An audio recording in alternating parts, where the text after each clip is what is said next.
Kalau saya pecinya permanen langsung nggak bisa dicopot. Oh ternyata belajar tahsin tuh nggak ribet loh, nggak susah loh. Belajar tahsin tuh nggak susah. Belajar baca Al-Quran tuh mudah. Bahkan bisa dengan metode ini pun masuk. Puncak dari ilmu itu bukannya pintar, melainkan pandai menempatkan diri.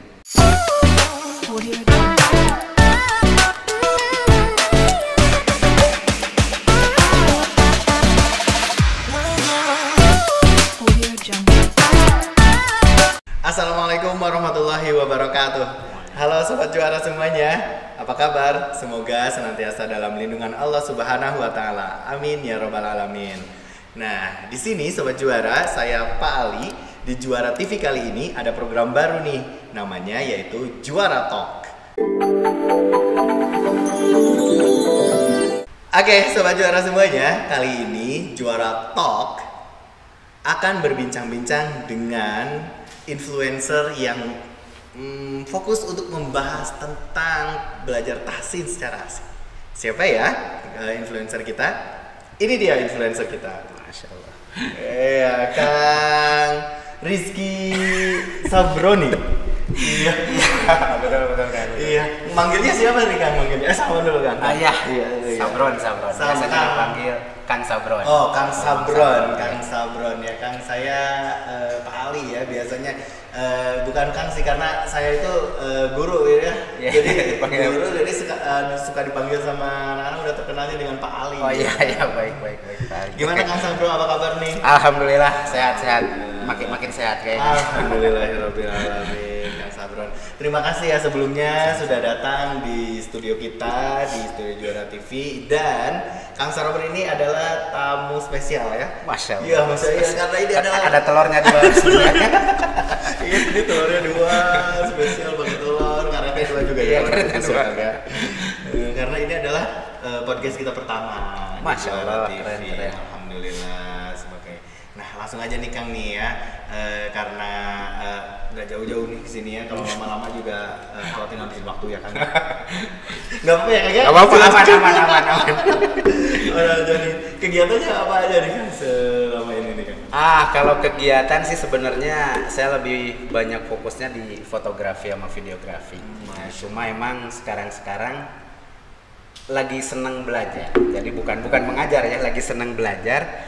Dan alhamdulillah mulai nyoba konten apa yang saya dapat aja gitu sih. Jadi kesibukannya emang di fotografi dan videografi kebanyakan. Oh gitu ya.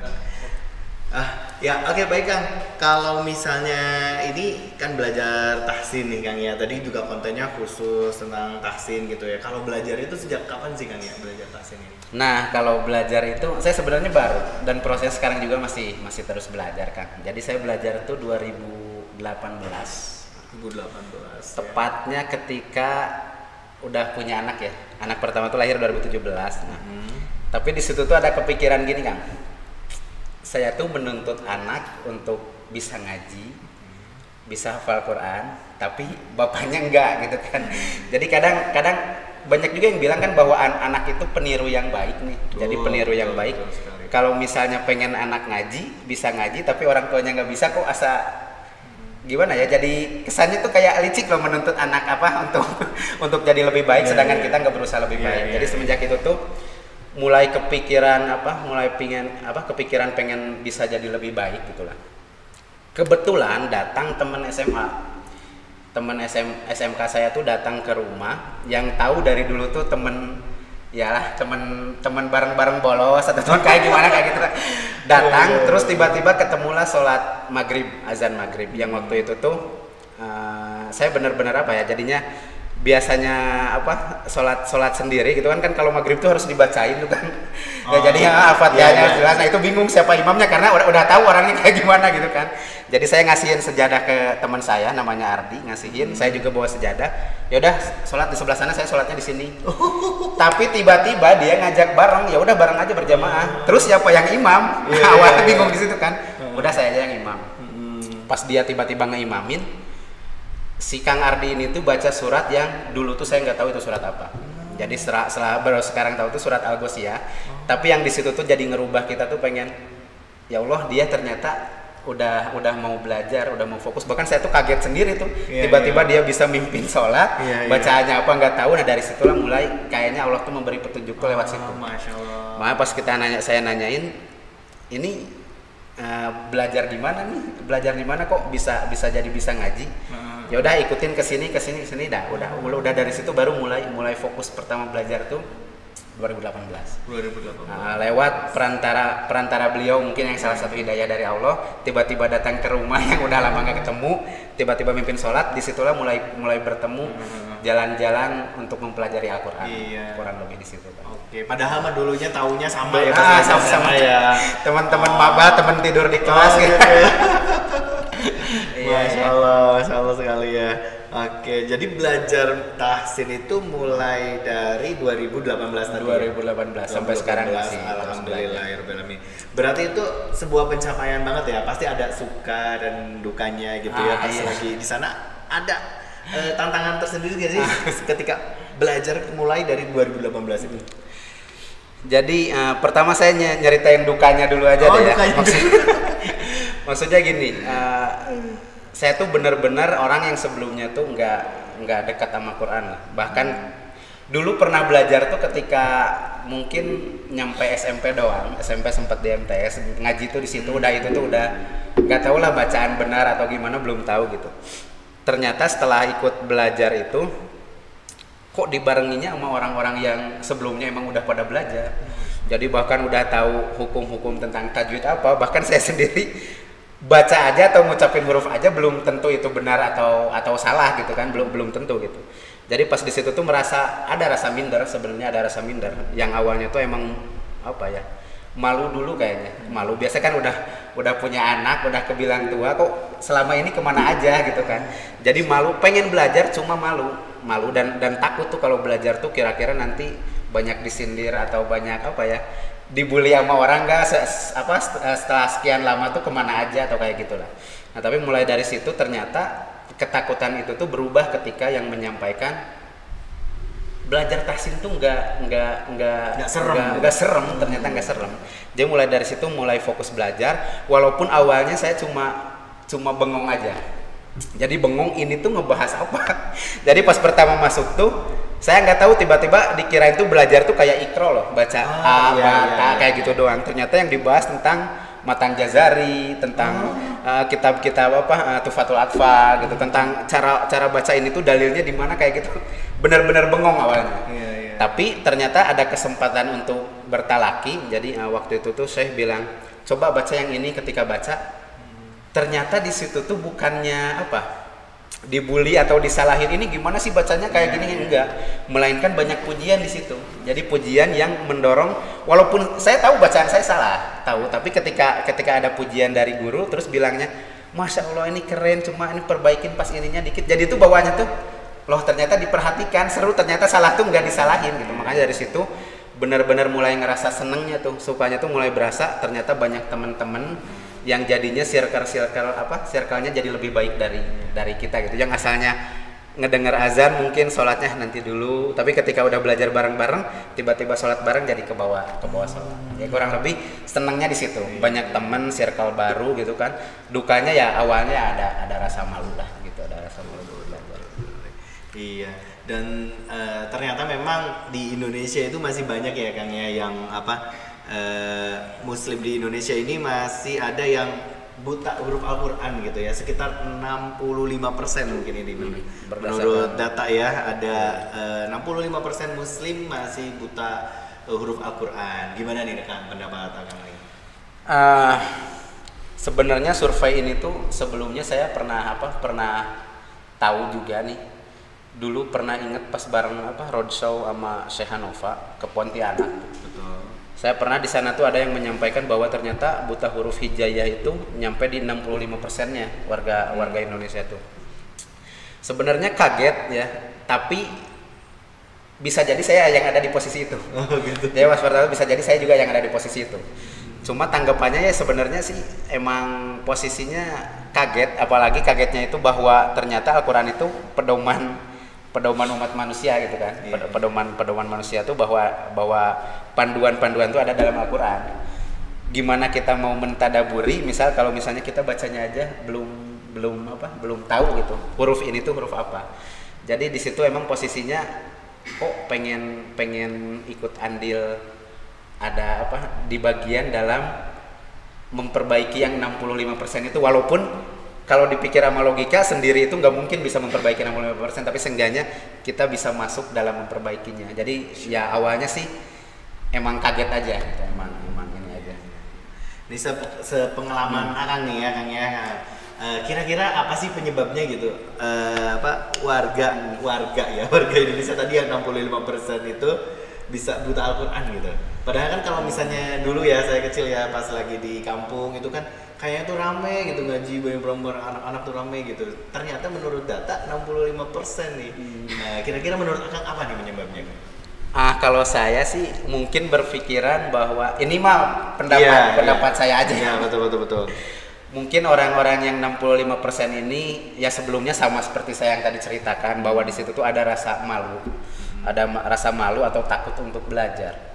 Jadi yang kita tuh sebenarnya tahu pengen belajar Quran, tapi malu harus menghadapin siapa gitu. Apalagi bisa jadi yang 65% itu bukan kalangan anak-anak, bisa jadi yang dari remaja nyampe ke dewasa gitu kan.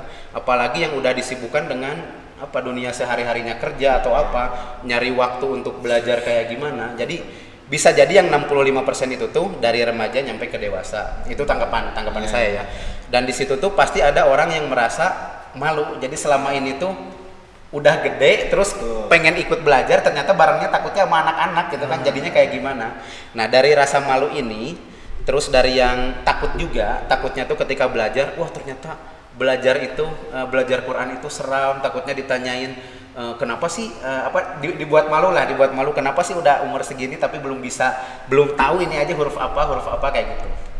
Jadi yang mungkin 65% ini tuh orang-orang yang malu atau takut tapi dia tuh udah punya niatan mau belajar. Nah, udah niatan mau belajar cuma belum tahu nih kita tuh harus kemana. Nah, jadi sebenarnya yang kita tinjau bukan dari orang-orangnya gimana.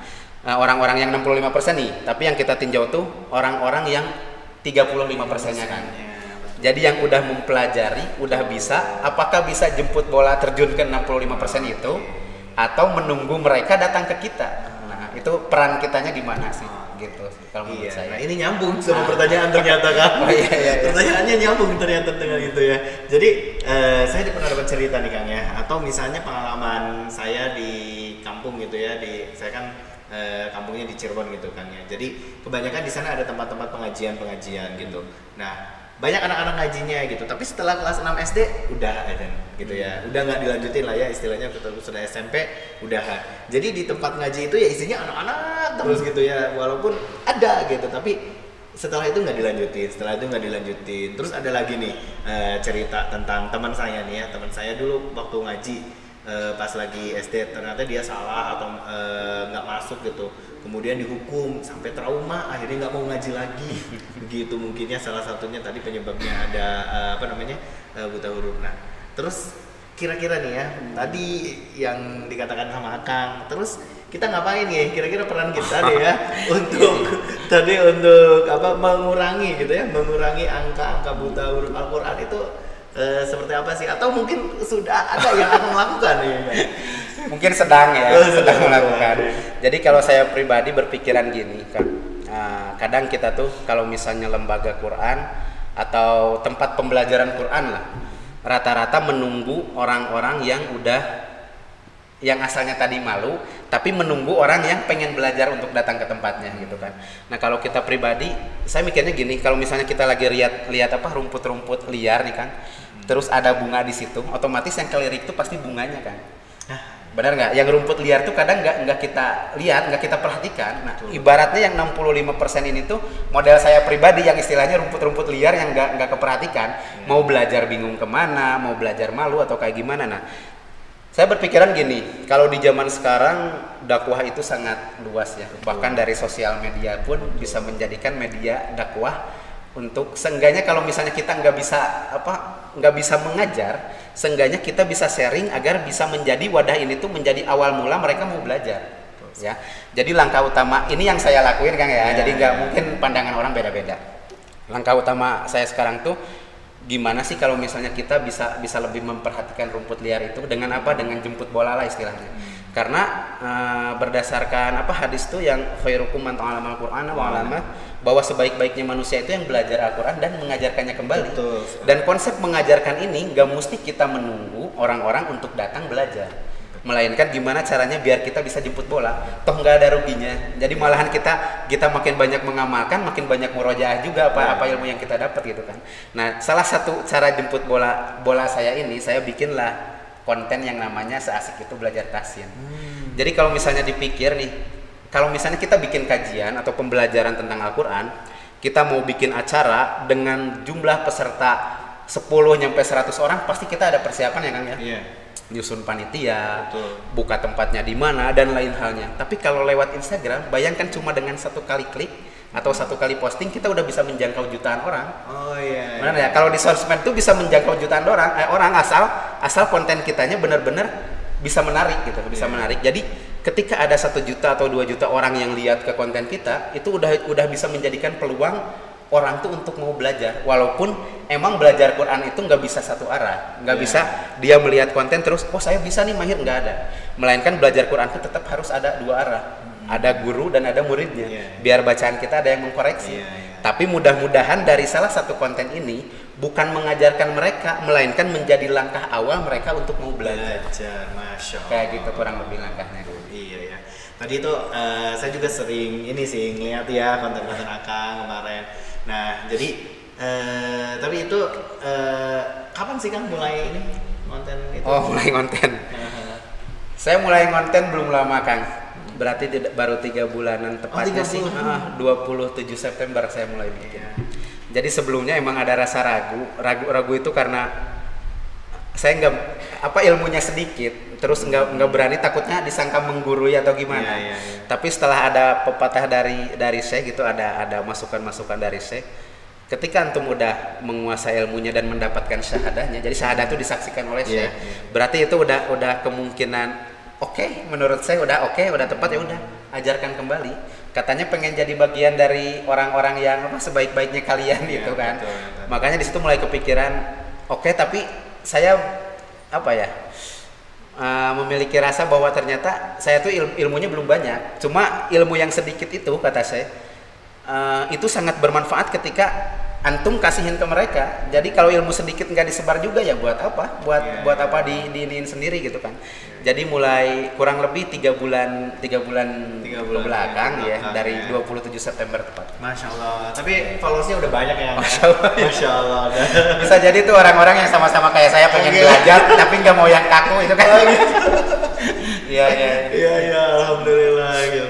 Nah, kenapa sih ini memutuskan bikin kontennya itu tentang tahsin gitu ya? Betul. Seperti yang tadi akan sampaikan kan, harus hati-hati, bahkan untuk kemungkinan ada yang lebih gitu ya, yang lebih untuk mengungkapkan. Kenapa sih harus tentang tahsin gitu?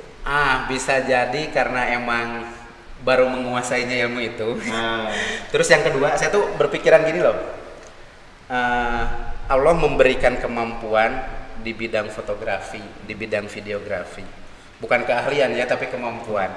Terus diberi kemampuan kalau misalnya di teman-teman ngobrol atau teman-teman nongkrong tuh bagian yang orang paling lawak lah ya.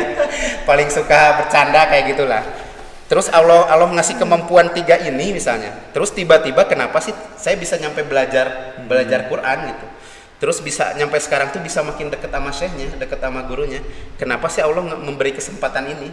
Saya mikirnya kayak ini tuh hidayah, ada jalannya agar kita bisa berkhidmat. Jadi berkhidmat di situ, saya berpikiran bahwa khidmat itu memberikan apa-apa yang Allah beri ke saya kembali kepadanya, ya kembali ke jalannya gitu. Allah bisa jadi memberikan kemampuan ini, terus tiba-tiba diberikan kemudahan belajar di sini. Kayak sinyal gitu untuk terjun ke sini. Makanya saya selalu bikin konten itu yang ada sangkut pautnya sama 3 ini. Ada komedinya sedikit, terus ada sangkut pautnya sama videografi, gimana biar kualitas gambarnya tuh menarik gitu kan. Jadi setelah dipikir, ternyata baru pertama konten tiba-tiba kok banyak sekali yang nge-follow gitu. Ternyata mungkin orang-orang tuh senang dengan penyampaian yang nggak terlalu serius. Walaupun di situ bukan ini ya, bukan belajar sambil bermain enggak. Karena kalau belajar sambil bermain nggak masuk ya. Belajar terus bermain nggak masuk. Tapi di sini saya bermain sambil belajar. Jadi ada candaan-candaan yang mudah-mudahan ada isinya yang bermanfaat. Jadi tujuannya itu sih. Jadi lebih ke memanfaatkan apa yang Allah beri gitu sih kan. Kalau belajar sambil bermain, belajarnya dikit, mainnya banyak. Mainnya banyak. Kayak gitu. Oke. Emang iya apa namanya mungkin karena kita masih seneng yang nggak terlalu serius gitu ya, hanya bagus sekali isi kontennya nih. Tapi dari konten itu, dari hasil konten itu tentu ada tantangan atau hambatan gitu. Ada nggak sih Kang, misalnya tiba-tiba ada istilahnya orang-orang yang ngapain lu konten seperti itu, atau misalnya ada suka dukanya apa sih lah istilahnya? Iya, ada sih sebenarnya banyak. Pas pertama baru konten tuh yang paling sebenarnya nggak jadi bikin sakit hati, enggak. Jadi yang paling pertama tuh kok yang ngajarinnya kayak gini gitu kan. Biasanya kalau lihat ustadz tuh pada pakai peci ya. Kalau saya pecinya permanen langsung nggak bisa dicopot. Jadi kayak bilang kayak gitu tuh sebenarnya emang nggak bikin sakit hati, enggak. Cuma yang jadi sedikit mengubah apa ya, niat itu yang kadang asalnya semangat, atau jadi ada yang orang-orang yang nurunin bahwa pas udah bikin tuh ini gimana bacaannya, bener atau enggak, sanadnya di mana, ada yang sampai nanyain, bro sanadnya mana nih, pengen lihat jalurnya di mana Jadi yang saya kayak gitu tuh sebenarnya saya di sini tuh lebih ke sharing gitu, ke sharing. Walaupun misalnya nanyain sanad atau dan lain halnya, kita juga bisa ninjau orang ini tuh belajarnya di mana. Kan dari postingan juga ada kita belajarnya di mana. Bisa cek juga di situ gitu kan.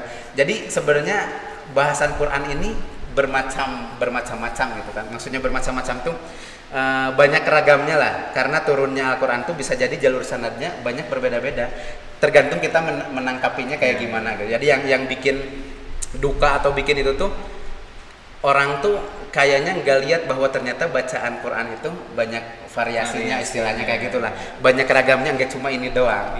Jadi yang di situ tuh saya nggak berani komen, karena ketika di komen takutnya malah jadi perdebatan gitu kan. Soalnya bacaan Quran tuh emang nggak gitu-gitu aja kan, jalur sanad itu banyak gitu. Jadi apa yang saya sampaikan di Instagram, di konten saya itu berdasarkan apa yang saya pelajari. Bisa jadi seperti itu. Kalaupun misalnya ada yang ternyata bacaannya sama, mangga diikutin. Kalaupun enggak, ya seenggaknya mudah-mudahan itu tuh menjadi ilmu baru atau tambahan baru, bahwa ternyata bacaan Al-Quran itu variasinya enggak gitu aja. Kayak gitu kurang lebih. Kalau misalnya sukanya jadi saya berpikiran gini. Kalau misalnya saya lihat Syekh, beliau belajar nyampe berapa tahun gitu kan, puluhan tahun belajar, terus bikin belajar nge-sharing ilmunya itu, menguasai ilmunya itu kan kurang lebih berapa tahun, banyak banget kan gitu kan. Saya berpikirnya senangnya gini loh, senangnya tuh mudah-mudahan apa yang saya kerjakan itu bisa menjadi pahala jariah. Terus kalau misalnya nunggu saya sampai pintar seperti Syekh, sampai menguasai segala ilmunya, saya nunggu nyampe kapan? Bisa jadi umur tuh nggak mungkin nyampe segitu, bisa jadi umur kita yang lebih duluan, nggak ada gitu. Jadi saya mikirnya, kalaupun saya misalnya nggak ngonten, tapi saya bisa ngebantu Syekh ngonten. Jadi memanfaatkan ilmu-ilmu saya di bidang videografi misalnya. Saya bikin konten, saya bikin mudah-mudahan kepeceretan pahalanya gitu kan dengan konten itu, ketika nanti viral, mudah-mudahan ada yang didapat pahalanya juga, karena mengajak kebaikan itu kan pahalanya sama dengan apa yang mereka kerjakan juga. Jadi kalau senangnya mudah-mudahan ini menjadi jalan mengumpulkan banyak pahala jariah gitu kan. Oke Kang. Nah ini yang kepikiran sama saya nih Kang ya. Kok bisa sih Kang dapat ide kayak gitu ya? Misalnya dapat ide, saya tuh lihat tuh ada ada lagi rame tentang yang itu siapa, yang Raihan itu begitu, bikin huruf sya gitu ya. Terus kemudian lagi rame ini. Dari mana sih Kang itu idenya tuh ada aja gitu Kang? Dari mana Kang? Kayaknya kalau ide nggak tahu nih. Kadang karena saya juga keseharian suka lihat-lihat handphone, suka lihat-lihat kadang di Instagram, kadang suka tahu yang viral tuh apa gitu kan, yang viral tuh apa. Jadi saya lebih ke konten tuh gimana caranya biar saya bisa masuk di yang viral-viral ini kan. Jadi gini, kalau misalnya dari konten-konten yang viral, mungkin saya nggak bicarain bahwa itu jelek atau gimana, bisa jadi konten viral itu disalahgunakan atau dibikin konten-konten yang negatif gitu kan. Saya pengen dari yang viral ini masuk hal yang positif. Jadi tentang pembelajaran Quran. Makanya kalau ada yang viral, pasti saya selalu mikirin kira-kira yang cocok sama ini tuh apa nih. Kemarin begitu sulit karena kebetulan mungkin bilangnya kayak gitu. Ya udah sisipin huruf shin gitu kan. Jadi awalnya sebenarnya buat pemancing bahwa ternyata belajar Quran teh bisa bikin menarik kok gitu kan. Jadi itu tuh dibikin dikemas di awal doang sebenarnya. Tapi ketika orang masuk mau melihat, wah ini lagi viral nih pembahasan ini, lagi viral pembahasan tentang begitu sulit atau yang sekarang tuh yang apa lato-lato nih. Lagi viral itu saya masuk, mudah-mudahan pas orang masuk terus nyonton sampai akhir ada pesan yang didapat dari situ. Jadi tujuannya sih emang memanfaatkan momen-momen yang viral agar dakwahnya ini bisa maju ke situ. Betul sekali. Gitu kan. Jadi kalau idenya muncul dari mana? Saya juga nggak tahu, kadang yang kalau misalnya lagi tiduran tiba-tiba ini bagus nih kalau bikin ini, ya udah langsung ngeset, langsung bikin aja kayak gitu. Jadi nggak nentu, jadi konten tuh nggak saya jadwalin kapan-kapan, nggak nentu. Jadi kalau misalnya lagi kepikiran, lagi diem, lagi makan atau lagi apa kepikiran ide, ya tiba-tiba ngeset aja di rumah, udah bikin, langsung bikin video. Gitu. Tapi jadi viral gitu ya, alhamdulillah. Kemungkinan ikut nebeng viral sih gitu. Iya, jadi influencer ya sekarang ya, alhamdulillah nih. Setelah jadi influencer seperti ini nih, ya rencananya apa nih ke depannya Kang? Kalau ke depannya sih, kalau saya pribadi lebih apa? Jadi lebih pengen jadi bermanfaat Kang. Jadi walaupun ilmu saya sedikit, tapi saya senang berbagi. Jadi lebih ke memanfaatkan apa yang Allah beri, memanfaatkan apa yang kita punya agar bisa berbuah kebaikan. Jadi sih tujuan kedepannya ya mudah-mudahan sebenarnya followers tuh bukan apa ya. Jadi bukan tujuan utama. Tapi yang paling enak tuh ketika followers banyak, jalan dakwah tuh jadi makin mudah. Asal dimanfaatkan dengan baik gitu. Jadi jangan sampai banyaknya followers terus menjadi mudorot buat kita ketika kita memberikan hal yang negatif atau apa, jadinya tersebar, takutnya malah jadi dosa jariah. Tapi ketika banyak followers tuh, bahkan Nabi aja, Rasulullah aja followersnya banyak banget kan. Ketika banyak, jalur dakwah itu jadi makin luas, makin cepat. Nah makanya saya tuh pengen memanfaatkan apa yang udah Allah beri, karena pasti ini qadarullah nih, followers tiba-tiba banyak tuh pasti. Tapi pengen memanfaatkan, mudah-mudahan apa yang kita share tuh berbuah manis atau berbuah manfaat dan menjadikan pahala jariah yang menggugurkan dosa-dosa di masa lalu dan mengalirkan pahala buat kedua orang tua. Masya Allah. Lebih ke situ sih Kang. Gak bayang ya sama saya, gak bayang. Gak kebayang sih bakal seperti itu ya. Paling kalau misalnya kita sih kalau misalnya udah viral, udah viral manfaatin buat endorse dan sebagainya gitu ya Kang ya. Kayaknya kalau itu bonus kayaknya kan. Bonus dari apa yang kita usahakan. Bisa jadi itu emang Allah yang ngasih gitu. Kayak gitu. Betul sekali. Nah, kalau harapannya sendiri nih, harapan untuk kita atau misalnya harapan Akang sendiri nih dengan ada konten-konten yang Akang tadi buat gitu, apa nih Kang? Kalau harapannya ya mudah-mudahan walaupun saya nggak ada maksud menggurui gitu ya kan, nggak ada maksud mengajarkan atau enggak. Yang jelas mudah-mudahan harapannya itu menjadi bagian dari mengubah yang 65% berantas buta huruf tadi. Karena saya ingat kata-kata ulama yang menjelaskan bahwa kalau misalnya nggak bisa mengubah seluruhnya, maka jangan tinggalkan seluruhnya. Ya, jadi kalau misalnya kita udah mengetahui 65% itu buta huruf hijaiyah, jangan sampai kita meninggalkannya. Walaupun kita nggak bisa ngerubah 60% jadi bisa mengaji, seenggaknya kita ada dari bagian dalam berusaha mengubah untuk mereka mengenal huruf hijaiyah. Jadi harapannya lewat konten-konten yang tadi tuh bukan untuk menggurui, melainkan harapan agar orang-orang tuh mau mulai belajar. Tujuannya itu mau mulai belajar, bukan berharap mereka tuh belajar ke saya, enggak. Tapi dengan konten yang tadi mudah-mudahan orang tuh mulai kebuka, ternyata belajar tahsin tuh nggak ribet loh, nggak susah loh. Belajar tahsin tuh nggak susah, belajar baca Al-Quran tuh mudah, bahkan bisa dengan metode ini pun masuk. Karena tujuan utama itu, kalau saya tinjau, ini menurut saya Kang puncak dari ilmu itu bukannya pintar, melainkan pandai menempatkan diri.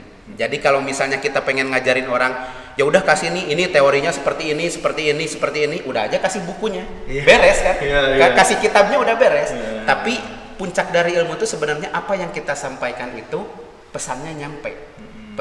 Jadi kalau misalnya kita punya ilmu yang banyak, kita harus tahu dulu audiensnya seperti apa. Iya. Nggak mungkin kita kasihin semuanya. Tiba-tiba ada anak yang mau belajar, Kang ini baca Al-Fatihah misalnya, baca Bismillah, terus kita ini yang scene itu dia memiliki sifat hamas, udaranya harus keluar, anak bengong, besok nggak bakal masuk lagi dia. Jadi kita harus pandai menempatkan posisi, menempatkan diri gitu. Ketika anak-anak nanya itu, ya udah cukup mencontohkan saja. Jadi kita harus tahu nih, ini yang baru belajar, ini yang udah belajar pengen memahami lebih dalam. Kita harus tahu porsinya ada di mana. Jadi ketika kita memiliki ilmu, bukan berarti apa yang kita kuasai itu harus keserahkan semuanya, harus diberikan semuanya, enggak.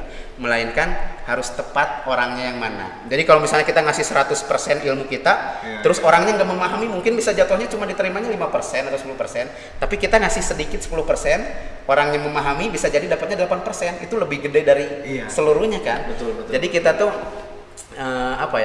harus mengetahui porsi kita di mana, audiens kita gimana. Jadi harapannya adalah pengen apa-apa yang dibikin tuh bermanfaat dan menjadikan jalan mereka untuk ikut belajar. Itu aja sih kan. Iya, ini sebagai terakhir nih Kang ya, yang terakhir nih. Mau lihat contohin nggak Kang ya? Contohin apa? Boleh contohin deh. Kan apa namanya? Ya kalau saya lihat sih di Kang tuh kadang-kadang ya ketawa terus nggak habis pikir, terus bisa kontennya kayak gitu. Pengen lihat yang aslinya ya.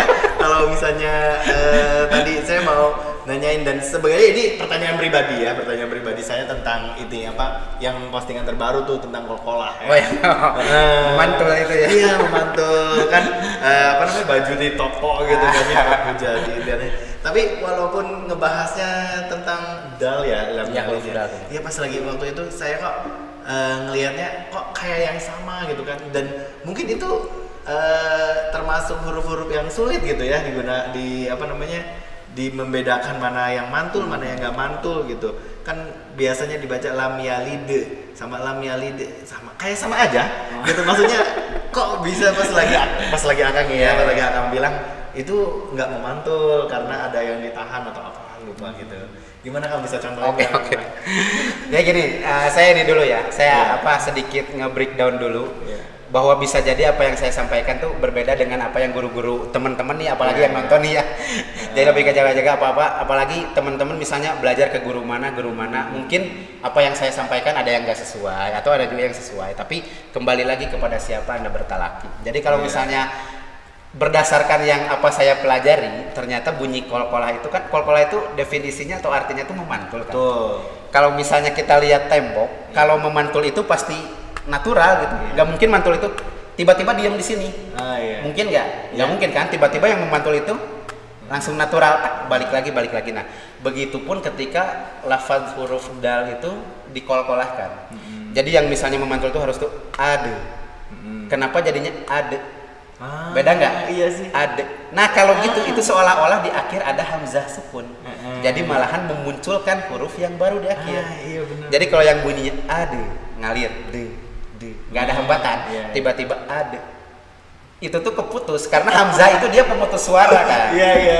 Jadi yang di sini tuh konsepnya bukan pantulan itu harus kencang atau pelan, nggak di situ.